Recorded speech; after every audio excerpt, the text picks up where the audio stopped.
நண்பர்களே, இன்றைய தினம் புராணங்களில் சிவலிங்கத்தின் தோற்றத்தை பற்றி பார்ப்போம். இந்த தலைப்புக்கான அவசியம் என்ன அப்படின்னு பார்த்தா, பல காலமாக சிவலிங்கத்தை பற்றி பல பேர் பல புத்தகங்கள் எழுதிட்டாங்க, பல பேர் பேசிட்டாங்க, ஆன்மீகவாதிகள் பேசிட்டாங்க. ஆனாலும் இன்னைக்கு இதை ஒரு தலைப்பாக எடுத்துக்கொண்டு பேசுவதற்கு ஒரு காரணம் உண்டு. சுமார் ஒரு வருஷத்துக்கு முன்னால் திரு பாரிசாலன் என்பவர், அவரோட சேனல் ஒன்றும் ஒரு வள்ளல் மீடியாவா இல்லை வருண் டாக்ஸான்னு தெரியல, அதில் ஒரு மணி நேரத்துக்கு மேலே ஒரு வீடியோ போட்டிருந்தார். அந்த வீடியோவோட தலைப்பு the hidden story of lord Shiva, மறைக்கப்பட்ட வரலாறு அப்படிங்கிறதா. அது ஒரு வருஷம் போட்டால் கூட இன்னும் பல பேர் பார்த்து கொண்டிருக்கிறார்கள். நானும் சமீபத்தில் பார்க்க வேண்டியதாக ஆயிற்று, பார்த்தேன். அதில் அவர் நிறைய இதிகாச புராணங்களுக்கு புறம்பாக தன்னுடைய கருத்தாக, அதாவது இவருடைய கருத்தெல்லாம் ஒரு பகுத்தறிப்பு கருத்தாகவும் தமிழ் தேசிய கருத்தாகவும் அவர் கட்டமைத்திருந்தார். அதில் நிறைய விஷயங்கள் இந்து மதத்திற்கு கருத்துக்களுக்கு எதிராகவும் தவறாகவும் இதுவரைக்கும் உள்ள இதிகாச புராணங்கள், வேதங்கள், தமிழ் நூல்கள் இவற்றிற்கு, அதே மாதிரி பெரியோர்களோட உரையாசிரியர்கள், பெரியோர்கள் இவர்களோட வார்த்தைக்கு புறம்பாக அவர் இஷ்டப்படி பல விஷயங்கள் சொல்லியிருந்தார். அதனால் அந்த விஷயங்களுக்கு அது நிறைய பேர் அவருக்கு ஃபாலோவர்ஸ் இருக்காங்க. அது பல பேர் நம்மளை மாதிரி பார்த்துருக்கலாம். அப்படிப்பட்டவர்கள் நிறைய பேர் இறைவன் மேல பக்தி உள்ளவர்கள், இதிகாச புராணங்கள் நம்பிக்கை உள்ளவர்கள், வேதத்தில் நம்பிக்கை உள்ளவர்கள். எனவே அவர்களுக்கு இவரோட தவறான கருத்தை திருப்பி திருப்பி போக வேண்டாம் அப்படிங்கிறதுக்காக இந்த வீடியோவை போடுறேன். எனவே என்னோட நோக்கம் அவரோட கேள்விக்கு ஒன்றொன்றும் பதில் சொல்வது அப்படிங்கிறது இல்லை. என் நோக்கம் ஒரு தவறான கருத்தை தமிழ்நாட்டில் மக்கள் பரப்பும் போது, அதுவும் தெய்வங்களை பற்றி பரப்பும் போது நமக்கு தெரிஞ்ச சரியான விஷயத்தை சொல்ல வேண்டும், மக்களுடன் பகிர்ந்து கொள்ள வேண்டும் என்ற ஒரு விஷயம்தான். அதனால இது ஒரு நீளமான ஒரு இதாக போச்சு வீடியோ. அவரோடது நிறைய விஷயம் பேசியிருந்தார். அதில் நான் அதை 3 பகுதிகளாக பிரித்துக் கொள்கிறேன். 3 வீடியோவாக போடலாம். ஒன்று சிவலிங்கம், அதோட தத்துவம் என்ன அப்படிங்கிறது அவர் சொன்ன விஷயம். அது நாம இதிகாச புராணங்கள், வேதங்கள், பெரியோர்கள் என்ன சொல்கிறார்கள் அப்படிங்கிறத வச்சு ஒன்று சொல்லுவோம். 2வது, சிவன் ஒரு மனிதன் தான், மனிதராக இருந்து தன் அருஞ்செயல்களால் தெய்வமாக ஆகியவன் ஒரு சித்தன் அப்படின்னு சொல்றார். எனவே சித்தர்கள் என்பவர்கள் யார், தெய்வம் என்பது என்ன, இவர் சிவன் சித்தனா அல்லது தெய்வமா அப்படிங்கிற விஷயத்த நாம் தகுந்த ஆதாரங்களுடன் பார்ப்போம். 3வது, சிவன் வசித்த இடம் எது அப்படின்னு ஒன்று. அதுக்கு பல சான்றுகளா தமிழ்நாடு தான் அப்படின்னு சொல்லி, இமயமலை பகுதி இல்லை அப்படிங்கிறதுக்கும், கொஞ்சம் இலங்கை பகுதியில் கூட அவர் இருந்திருக்கலாம் அப்படிங்கிறதுக்கெல்லாம் அவர் பல விஷயங்கள் சொல்றார். அந்த விஷயங்கள் எதுவும் சரியில்லை. அதனால அதுக்கான விஷயங்களை நம்ம சொல்றோம். இதுலேயே கூட சிவலிங்கத்தை பற்றி மட்டும் இந்த இதில் பேசுகிறேன். அதுக்கப்புறம் சிவலிங்கத்தோட இன்னொரு பகுதி இருக்கு. இவரோட கட்டமைப்பு முழுக்க இதை ஒரு மணி நேரம் பேச்சுல திருப்பி அவர் என்ன சொல்றாருன்னா, எப்படி ஒரு சான்றுகளை கொண்டு இணைக்கிறார் அப்படின்னா, சிவலிங்கம் என்பது ஒரு ஃபெர்டிலிட்டி கல்ட், அதனால அதை குறிக்கக்கூடிய ஒரு குறியீடு, அது ஆதிவாசிகள்கிட்ட இருந்தது, அது தவறானது இல்லை, அது இந்தியாவிலேயே இருந்தது, அது சிவலிங்க வழிபாடு அப்படின்னு கொண்டு போறார். அதனால ஆண்குறியின் ஒரு குறியீடா, ஃபெர்டிலிட்டி கல்ட்டா அப்படிங்கிறது உலகத்துல ஆதிவாசிகள் மற்றவர்களுடன் இன்னைக்கு இருக்கக்கூடிய ஃபெர்டிலிட்டி கல்ட் என்ன, இந்த சிவலிங்கம் எப்படி மாறுபடுகின்றது என்பதை அதை தனியாக சொல்லுவோம். அப்போ மொத்தம் ஒரு 4 வீடியோ ஆகிடும். 1, சிவலிங்கம், அதோட தோற்றம், அதோட வளர்ச்சி, கோயில்களில் சிவலிங்கம் வந்தது, அது சிவலிங்க வழிபாடு, அது ஒன்று. 2வது, சிவலிங்கம், அப்புறம் ஆண் குறியீடு அப்படிங்கிற மாதிரி ஃபெர்டிலிட்டிகள், செக்ஸ் சிம்பல் அப்படிங்கிற மாதிரி, மேல் செக்ஸ் சிம்பல் அப்படிங்கிற மாதிரி அதுக்கு ஃபேலிக் வர்ஷிப் அப்படின்னு சொல்கிறாங்க இல்லையா, ஃபேலிக் வர்ஷிப் அதுவா அப்படிங்கிறத ஒரு வீடியோவாகும். மூன்றாவதாக மனிதனா தெய்வமா சிவபெருமான் அப்படிங்கிறது நூல்களை வைத்து ஒரு திறனாய்வு செய்வதும். நான்காவதாக சிவபெருமானுடைய இருப்பிடம் எது என்பதில் அவர் பல விஷயம் சொல்லியிருக்கிறார். அது வந்து அவர் தென்னாடு அப்படின்னு அவர் பல காரணங்கள் சொல்கிறார். அது இல்லை என்பதை மறுத்து 4வது விஷயமா 4 விஷயமா போடலான்னு இருக்கேன். ஏன்னா ஒன்றே போட்டால் ரொம்ப நேரம் ஆகும், அது எல்லோரும் பார்ப்பது கடினம், விஷயங்களும் ரொம்ப நிறையா இருக்கும், அதனால ஃபாலோ பண்ணுறது கொஞ்சம் கஷ்டமாக இருக்கும். அதில் ஒன்று நான் போடுறேன். அதில் இன்னைக்கு சிவலிங்கத்தின் தத்துவத்தை பற்றி நம்ம போடுறோம். எல்லாம் நம்ம இந்து மதம் சனாதன தர்மம் இதில் வந்து சைவம் வைஷ்ணவம்லாம் அதோட பகுதிகள் தான். இவங்க இன்றைக்கு சைவம் வேற வைஷ்ணவன் எல்லாம் இது இவங்க அடிக்க வச்சு விட்ற கதை. சைவம் வைஷ்ணவெல்லாம் இந்து மதத்தோட ஒரு பிரிவுகள் தான். சரி, அந்த இந்து மத பிரிவுகள் எல்லாமே வேதத்தை நம்பி இருக்கிறதா. ஏன்னா வேதத்தில் 2 விதமாக தெய்வத்தை அப்ரோச் பண்ணுறாங்க. தெய்வங்கிறது வேதத்தில் இந்த இந்திரன் முதலான தேவதைகள் உண்டு. தெய்வங்கிற போது பிரம்மம் அப்படிங்கிறது தான் உண்டு. அந்த பிரம்மம் வந்து எல்லாத்தையும் கடந்த நிலையில இருக்கிறது. அந்த பிரம்மம் வந்து தன்னை 2 விதமாக வெளிப்படுத்திக்கிறது. ஒன்று இயற்கையாக யூனிவர்ஸாக வெளிப்படுத்துகிறது, 2வது இயற்கையை இயக்கக்கூடிய சக்திகளாக வெளிப்படுத்துகிறது. அதாவது காட்ஸ் அப்படின்னு சொல்லலாம், தெய்வங்களாக பண்றது. இந்த தெய்வங்கள் எத்தனையோ 33 கோடி தெய்வங்கள் இருந்தாலும் இதை 2 விதமா பண்றது. அதாவது 2 வகையில வழிபாட்டுக்காக பண்றது. வழிபாட்டுக்காக 2ஆ பிரிக்கிறது. அது ஒரு துறையில ஒரு விதமான வழிபாடு அப்படின்னா உருவத்துடன் கூடிய வழிபாடு, ஒன்று உருவமற்ற வழிபாடு.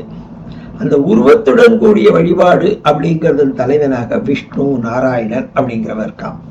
அது வேதத்துல சொல்றது, அல்லது அவனுக்கு புருஷன் அப்படின்னு பேரு.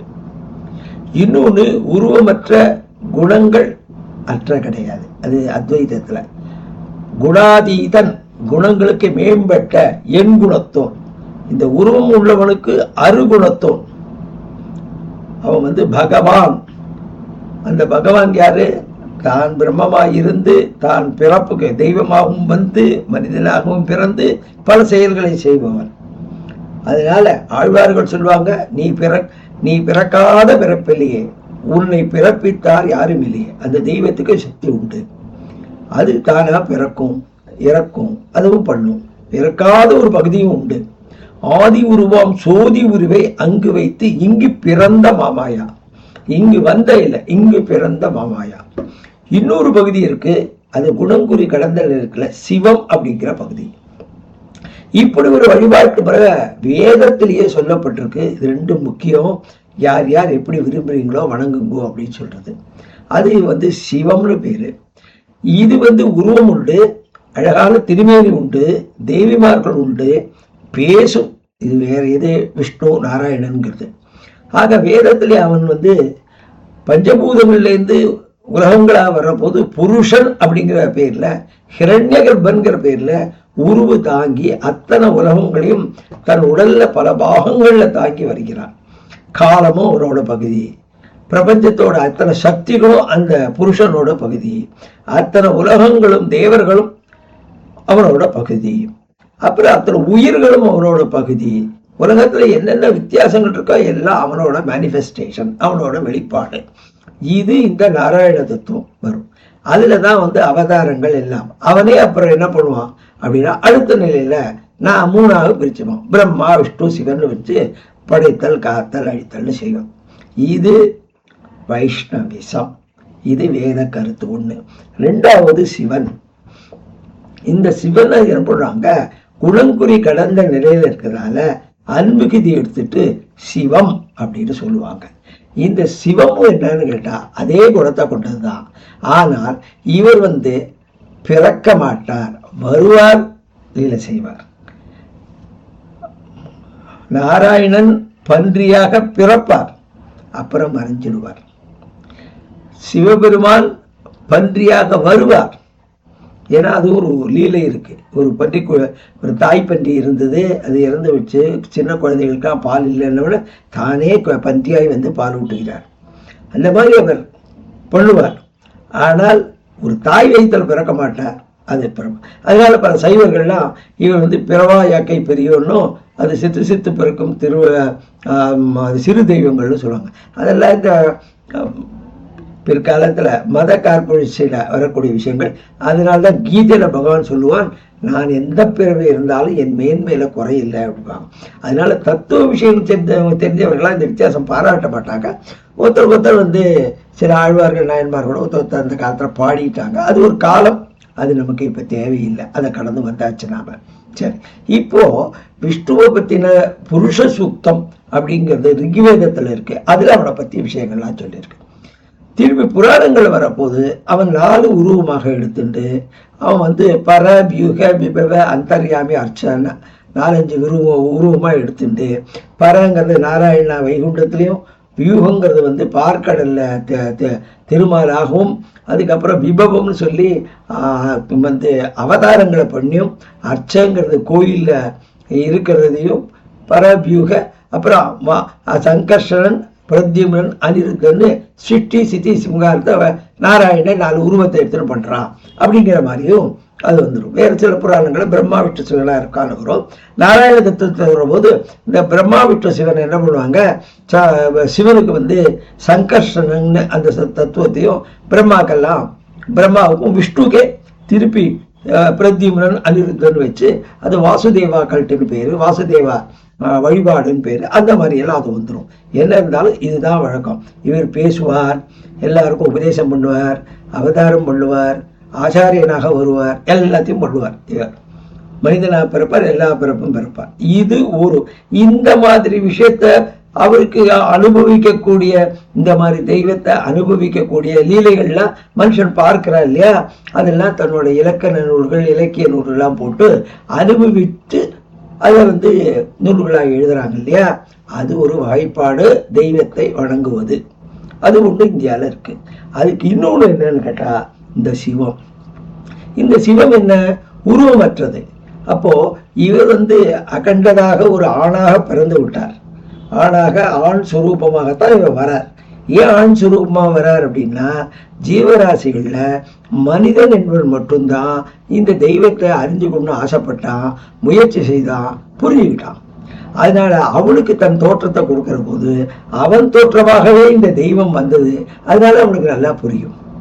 அது அந்தந்த ஜீவராசிகளுக்கு மற்ற ஜீவராசிகளை பிடித்தாலும் கூட, இப்போ நமக்கே நாயை பிடிக்கும், பூனையை பிடிக்கும், ஒருத்தருக்கும் குதிரையை பிடிக்கும், யானையை பிடிக்கும். பட் என்ன இருந்தாலும் நமக்கு மிக மிக மிக அதிகமாக பிடித்தது நம்ம மனுஷ குழந்தை, மனுஷன் ஆண் பெண்ணு நம்ம உறவு தான் பிடிக்கும் இல்லையா. அதனால மனுஷன் இருக்கிறதுனால, மனுஷன்கிற ஜீவன் இறைவனை புரிஞ்சதுனால அவனுக்கு மேலும் தன்னை வெளிக்காட்ட வேண்டும் என்பதற்காக மனித உருவத்தோட வந்தான், சுவாமி வந்தான். அவன் என்ன அகண்டாகாரமா, ஆகாசத்துக்கும் பூமியுமா விராட் புருஷனா வந்தா அவன் உடம்புல இருந்தா இந்த உலகங்கள் வந்தது அப்படின்னு புருஷ சூக்தம் சொல்றது.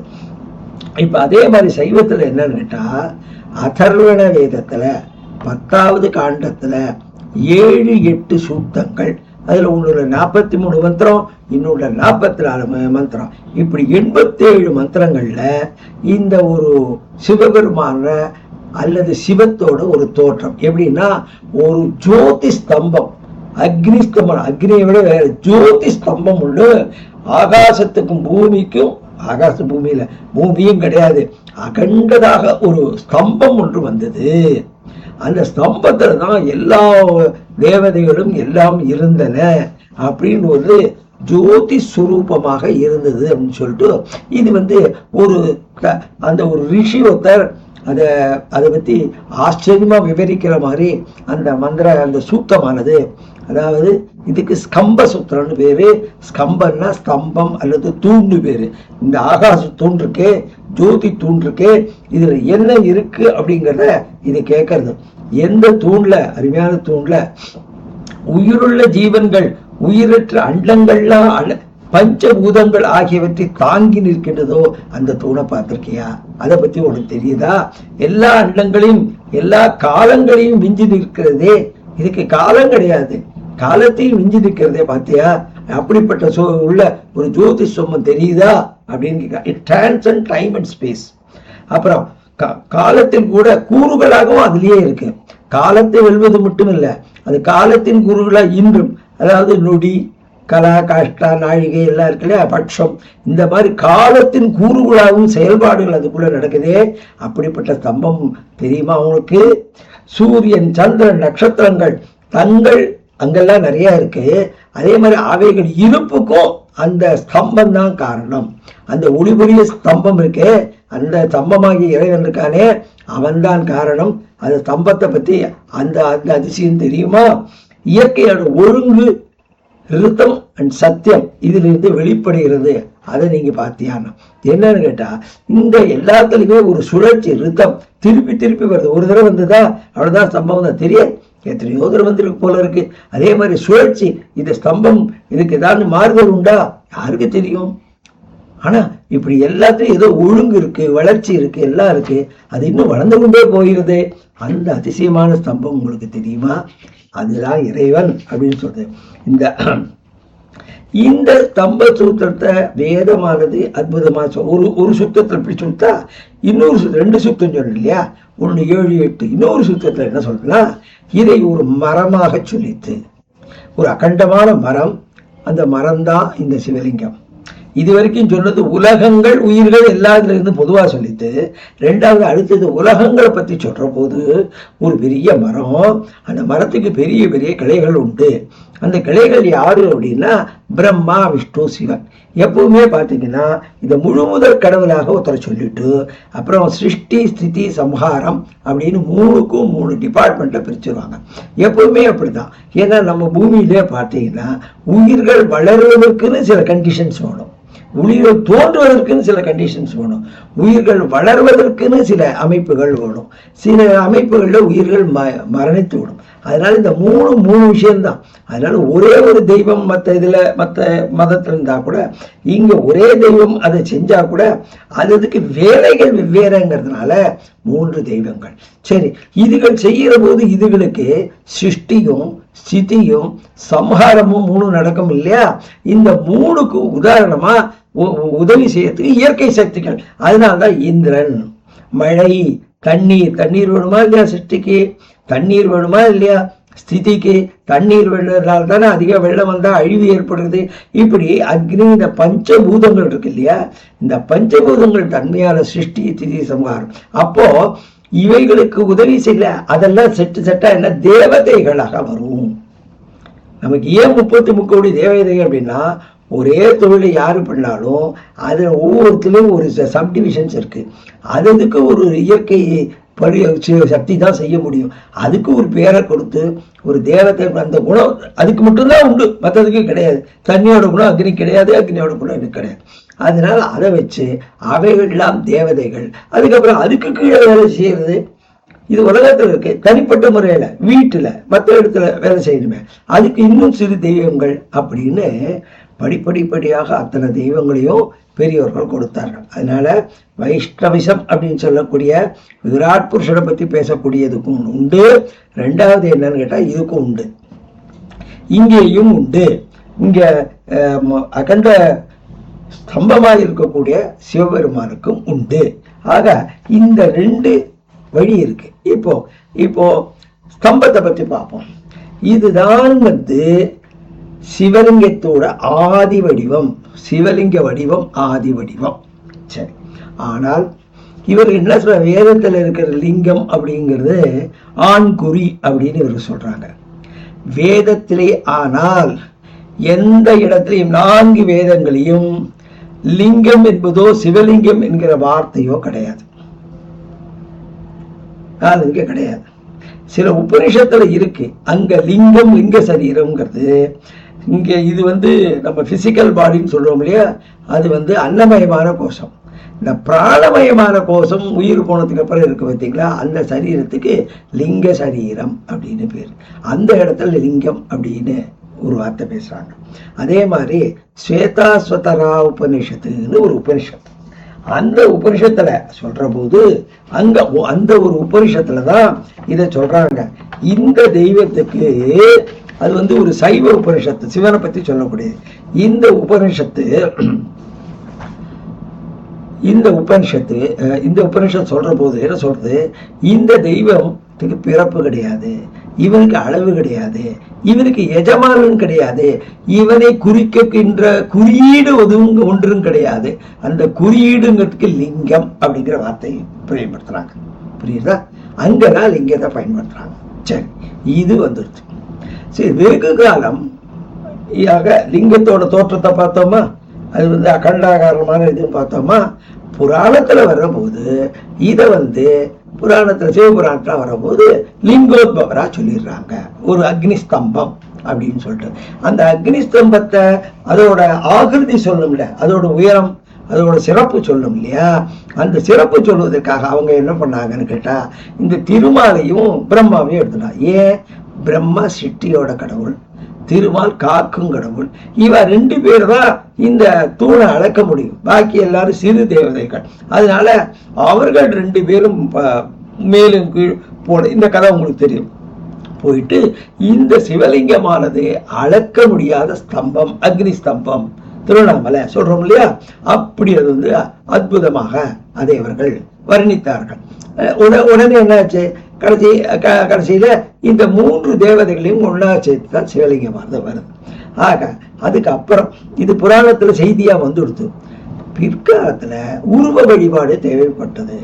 ஏன்னா கண்ணனை விஷ்ணுவை பொறுத்த வரைக்கும் நிறைய அவதாரங்கள் பண்ணதுனாலையும் அவனுக்கு உருவம் உண்டு அப்படிங்கிறதுனாலையும் நிறைய லீலைகள் பண்ணான். கண்ணனோ ராமனோ லீலைகள் பூரா மனித உடம்பு எடுத்து இந்த உலகத்தை பண்ணிட்டாங்க. அவருக்கு ஏற்ற மாதிரி அர்ஜுனன், அப்புறம் வந்து தர்மராஜா, பீமசேனன் நிறைய பேர் வேற சகாயமா வந்து அவங்க செயல்லாம் ரொம்ப சிறப்பா இருந்தது. அதனால அதே மாதிரி மத்ஸ்யாவதாரம், கூர்மாவதாரம்லாம் எடுத்ததுனால அந்த உருவங்கள்லாம் அதிகமா இருந்தால வைஷ்ணவ கோயில்கள் ஜாஸ்தியாச்சு. அதனாலதான் பழங்காலத்துல வைஷ்ணவ கோயில்கள் ஜாஸ்தியாச்சு. அப்போ சிவ வழிபாடு எப்படின்னு கேட்டா, அப்ப சிவ வழிபாடு அவங்களுக்கு ஒரு குறியீடு தெரிஞ்சு, அதனால இந்த லிங்க உருவத்தை அவர்கள் குறியீடாக வைத்துக் கொண்டார்கள். அதனாலதான் பழங்கால உருவத்துல எல்லாம் பார்த்தா, இண்டஸ் வேலி பார்த்தாலும் சரி, அல்லது ஆர்மேனியா, ஆப்கானிஸ்தான் அந்த மாதிரி இடத்த ஏன் அங்க சொல்றேன்னா, அங்கெல்லாம் பல ஆயிரம் வருஷத்துக்கு முன்னால இந்து மதம், சனாதன தர்மம் இருந்ததுன்னு நான் போன டாக்ல சொல்லியிருக்கேன். அங்க இருந்து அவைகள் மறைஞ்சு போனதுனால அங்க கிடைக்கக்கூடிய சிலைகள்லாம் 2000 வருஷத்துக்கு முன்னால சிலைகள். இங்கேயாவது கிடைச்சா எப்போ 1000 வருஷம் 500 வருஷத்துக்கு பக்கத்தில் கிடைச்ச சிலைகளும் இருக்கும். அங்க கிடைக்கிறது எதுவுமே 2000 வருஷத்துக்கு கம்மி கிடையாது. அதனால அந்த சிலைகள் எல்லாம் பார்க்கிற போது, சிவலிங்கங்கிற போது அது கீழே 4 பட்டை இருக்கும். அது வந்து பிரம்மாவோட 4 தலையை குறிக்கும். அப்புறம் மத்திய பாகத்துல 8 பட்டை இருக்கும். இது அந்த காலத்துல. இது ஏன் 8 பட்டை அப்படின்னா, 8 பட்டை விஷ்ணுவை குறிக்கும்.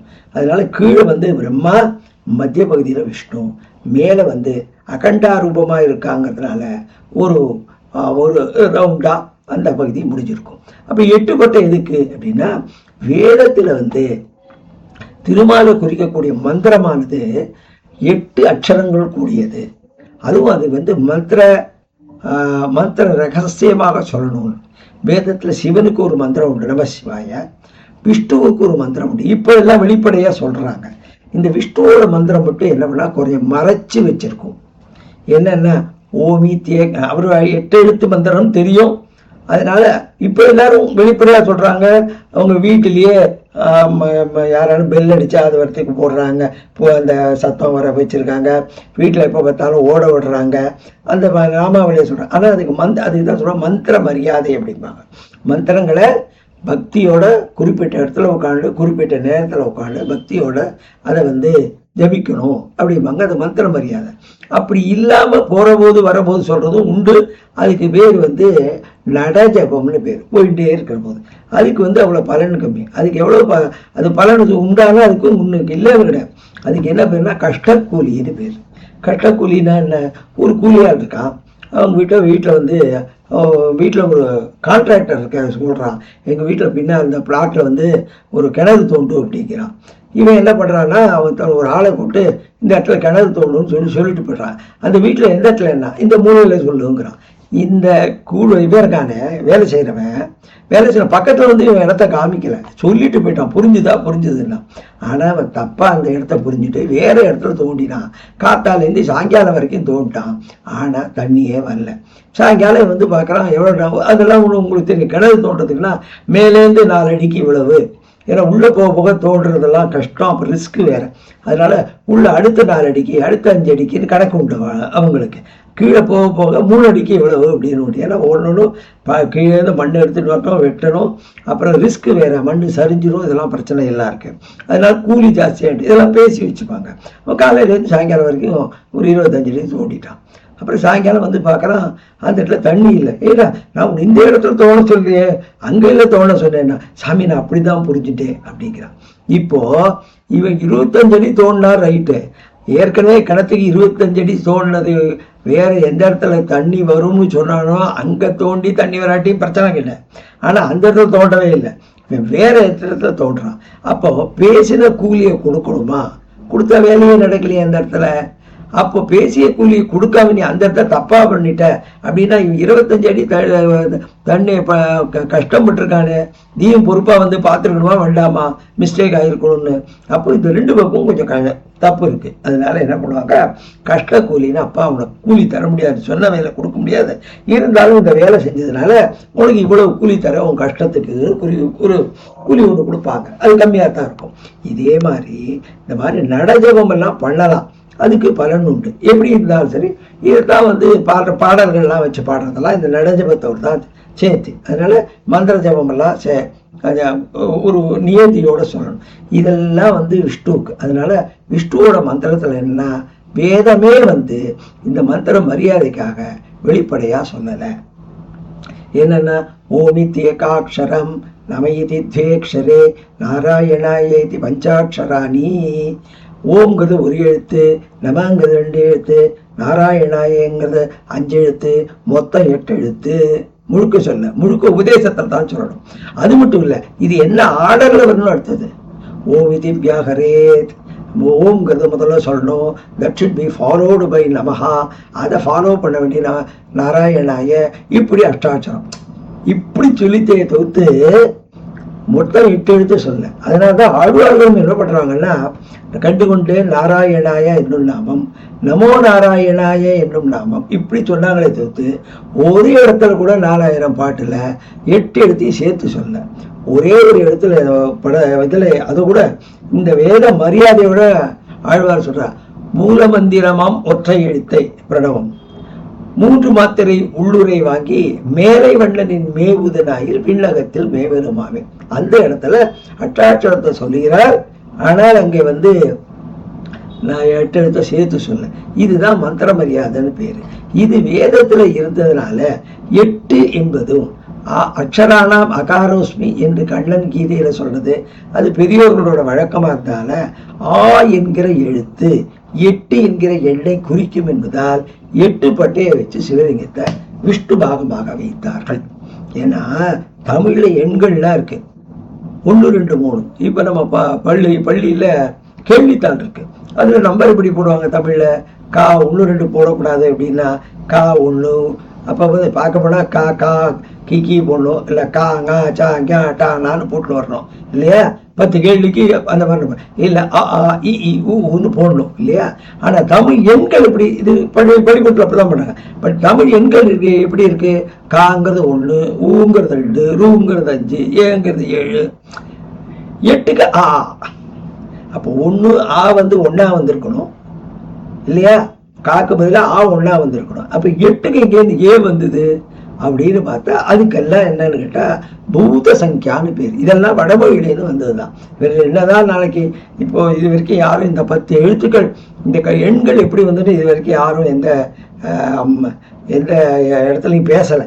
இப்போ நான் சொல்கிறத கேட்டு அது வந்து தமிழில் இல்லைன்னு சொல்கிறோம், அதோ தமிழ்னு சொல்லி ஏதோ கொண்டு வரலாம், வரட்டும் அது பார்க்கலாம். ஆனால் பூத சங்கியான்னு வடமொழியிலேருந்து வந்ததுலேருந்து தான் தெரியறது. ஏன்னா அதுக்கு 10க்கும் விளக்கம் பார்த்தா அப்படி தான் தெரியறது. அப்படி வந்தால் அன்னைக்கு எது எப்படி வந்தது பூத சங்கியால அப்படின்னு பேசுவோம், புரியுதா.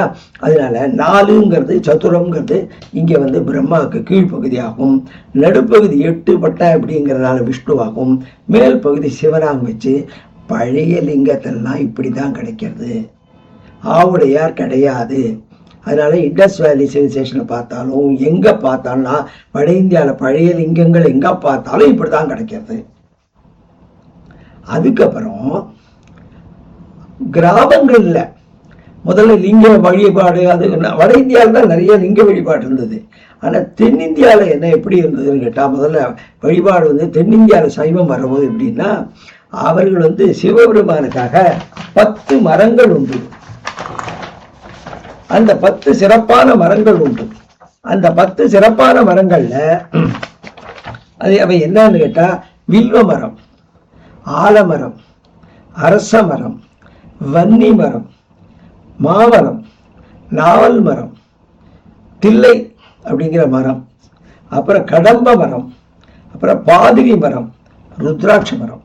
இந்த 10 மரங்கள்ல அது ஏதாவது ஒரு மரம் அந்த கிராமத்தில் இருந்ததுன்னா, அது ஊருக்கு கொஞ்சம் வெளியில் இருக்கணும். வெளியில்னா என்ன, அந்த தெருக்குள்ளேயே இருந்தால் அதை வச்சா மரம் அப்புறம் இடம் இல்லாமல் போகும். சாலையெல்லாம் அந்த காலத்தில் அகலம் கம்மியாக இருந்தது. அதனால் கொஞ்சம் தள்ளி எல்லாரும் வரக்கூடிய இடத்துல ஆத்தங்கரையில் இது பண்ணி அங்கே ஒரு மேடையை கட்டி அதில் ஒரு உடுக்கையும் சிவலிங்கத்தையும் வச்சுடுவாங்க. ஆக அந்த மரத்தை பிரதர்ஷனம் அதோடு செய்வாங்க. அதுதான் சிவலிங்க வழிபாடாக, சிவ வழிபாடாக ஆதியில் இருந்தது. பின்னால் சிவலிங்க வழிபாடு இங்கே வந்தபோது என்ன பண்ணாங்க, இந்த மரத்தை வைத்து மரத்துக்கு அடியில் சிவலிங்கத்தையும் வச்சாங்க. அப்போ இந்த உடுக்கை இதுவும் தேவையில்லாமல் போச்சு. ஏன்னா சிவலிங்கமானது வந்துடுது. ஆனால் இதனால தான் நாட்டுலாம் பார்த்தீங்கன்னா இன்றைக்கி சிவனை படம் போட்டாக்கா எங்கெங்கேயோ படம் போடுவாங்க. அதில் பார்த்தா பக்கத்தில் ஒரு சூரத்தில் டமருகத்தை கட்டி வச்சிருப்பாங்க. அந்த மாதிரி படம் அவன் கையில் பிடிச்ச மாதிரி போடுவாங்க, பக்கத்தில் வச்ச மாதிரி போட்டிருப்பாங்க.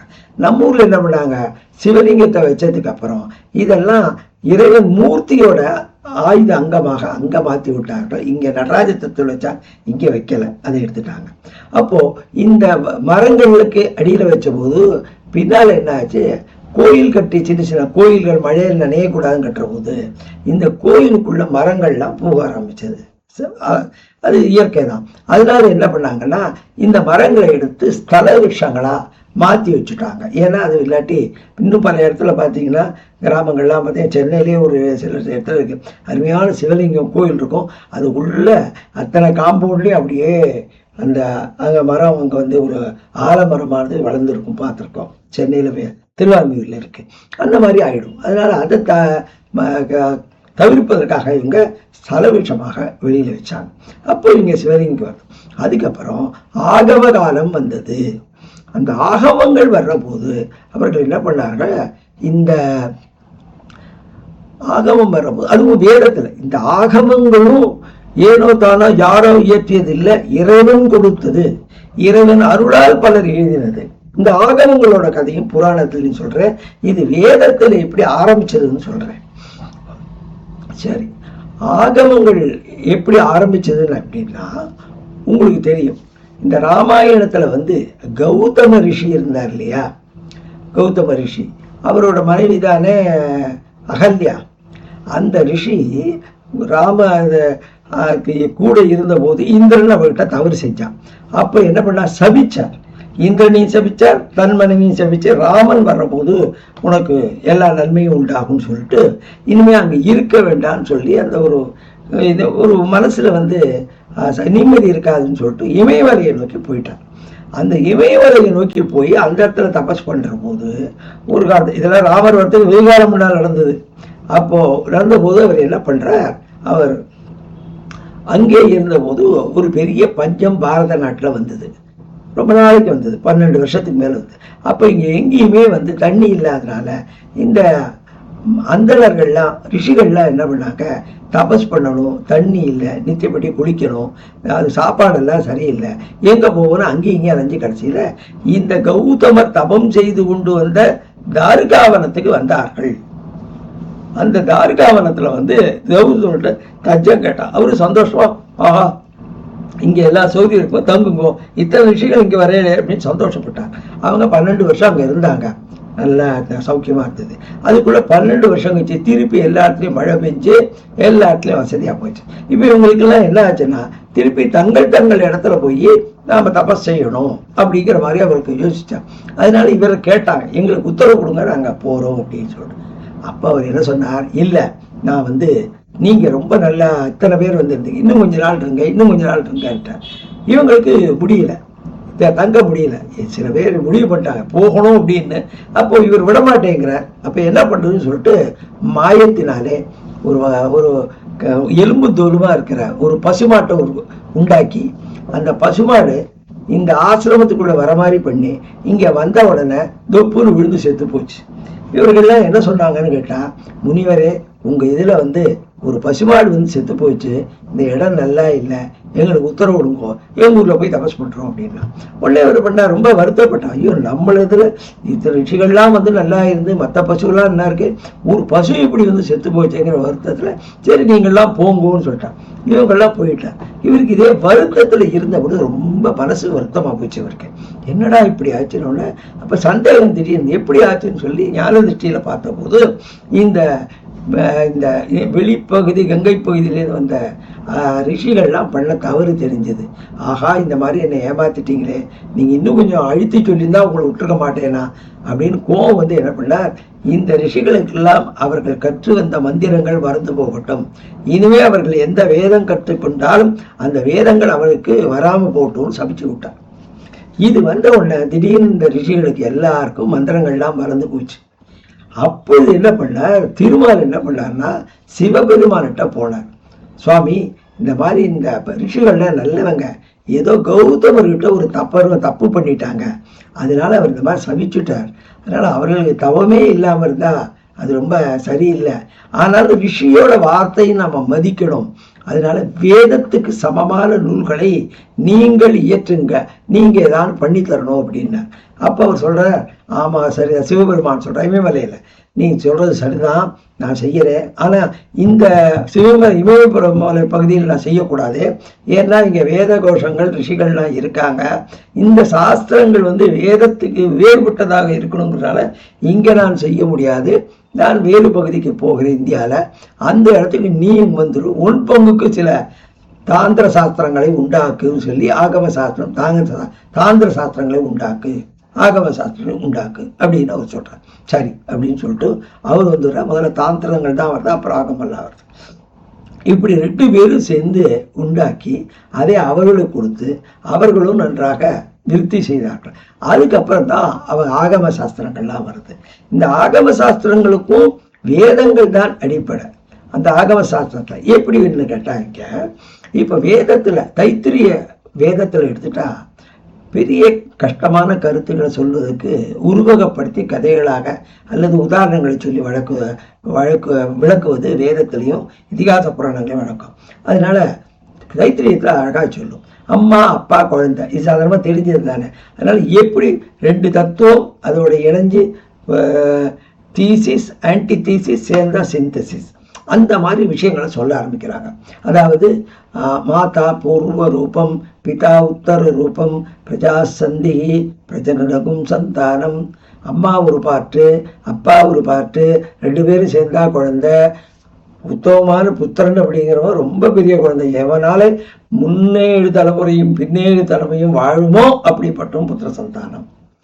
அதே மாதிரி அதராகனு பூர்வ ரூபம், உத்தராகனு உத்தர ரூபம், வாக் சந்திகை ஜிக்வா சந்தானம்.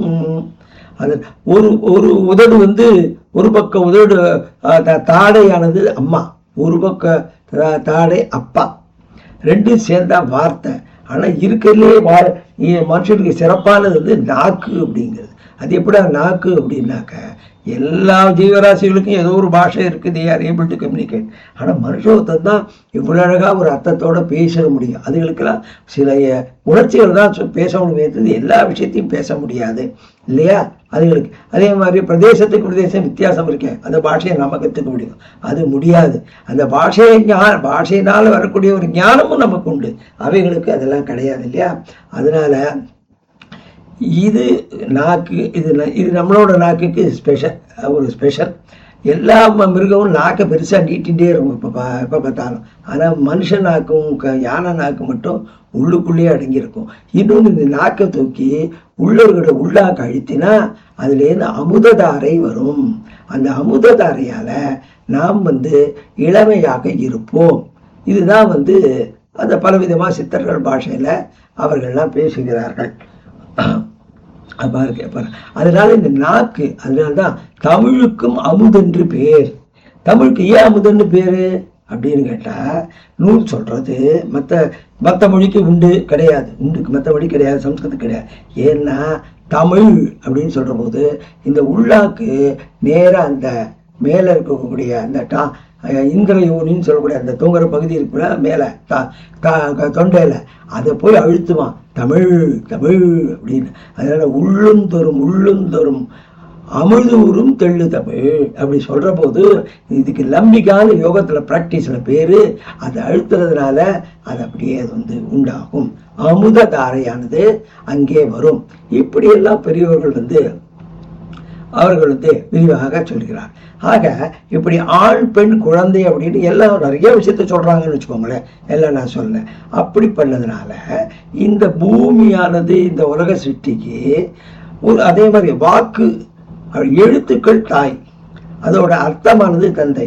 அதனால பார்வதி சொல்லுவான், காளிதாசன் சொல்லுவான், அவன் பார்வதி பரமேஸ்வரன் எழுத்தும் அதோட பொருளும் போல.